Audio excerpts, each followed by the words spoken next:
Salut tout le monde. Donc on va continuer notre topologie. On va ajouter un deuxième réseau à droite. Donc je vais placer mon réseau à cet endroit de cette façon. Dans ce sous-réseau, je vais placer un switch pour raccorder mes équipements qui vont être un serveur et deux hôtes, par exemple deux laptops. De cette façon. Je vais choisir un NID pour mon sous-réseau, par exemple 192.168.2.0 sur 24. Et je vais attribuer l'adresse. On a déjà dit qu'il faut commencer par fixer l'adresse de tout serveur ajouté à notre topologie. Donc, pour ce serveur, l'adresse doit être 192.168.2.2 et pour le gateway qu'on va ajouter par la suite, ça va être 192.168.2.1. Voilà. Donc, la première chose, on doit fixer cette adresse pour notre serveur pour ne pas commettre la même erreur de tout à l'heure. Donc l'adresse va être 192.168.2.2, le masque 3 fois 255 et pour le default gateway, elle n'existe pas déjà dans cette topologie, mais je répète qu'on va l'ajouter par la suite. Donc .2.1, voilà. Et je vais faire le raccordement pour créer un sous-réseau.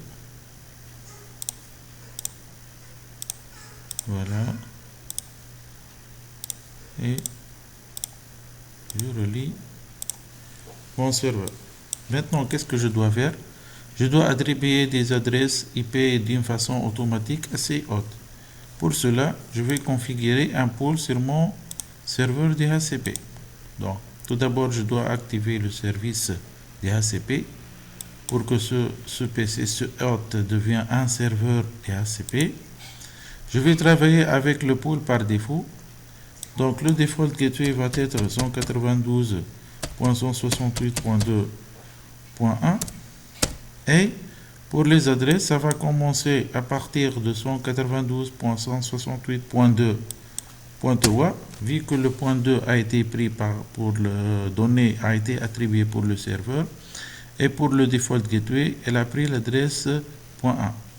Donc mes adresses vont commencer à partir de .3, le masque 3.255 et le nombre d'adresses ça va être 252. Je clique sur Save. De cette façon, j'ai mis à jour le pool par défaut créé sur Packet Tracer. Donc, je peux soit ajouter d'autres pools ou bien travailler sur le même pool déjà créé. Donc, de cette façon, la configuration du serveur est terminée. Maintenant, il faut que les hôtes envoient une requête DHCP Discover pour récupérer une adresse IP depuis le serveur. Pour cela, je vais cliquer sur ce bouton radio. Donc, il me dit que la requête a bien été établie. Ce PC a reçu l'adresse 2.3 avec le default gateway 2.1. Donc, il faut noter cette adresse sur la topologie .2.3. Et pour ce laptop, qu'est-ce qu'il va récupérer comme adresse? Donc, je coche 4 et voilà, il a récupéré l'adresse .2.4.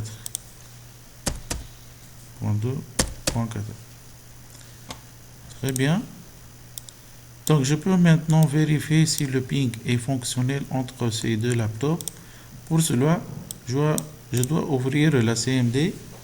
Donc, je tape la commande ping sur l'adresse de ce laptop. Donc 192.168.2.4. Est-ce que je vais obtenir une réponse? Évidemment, j'ai obtenu une réponse. Donc aucun paquet n'a été perdu. Le ping est fonctionnel et le réseau est bien fonctionné. Voilà, je vous remercie pour votre attention et à la prochaine vidéo.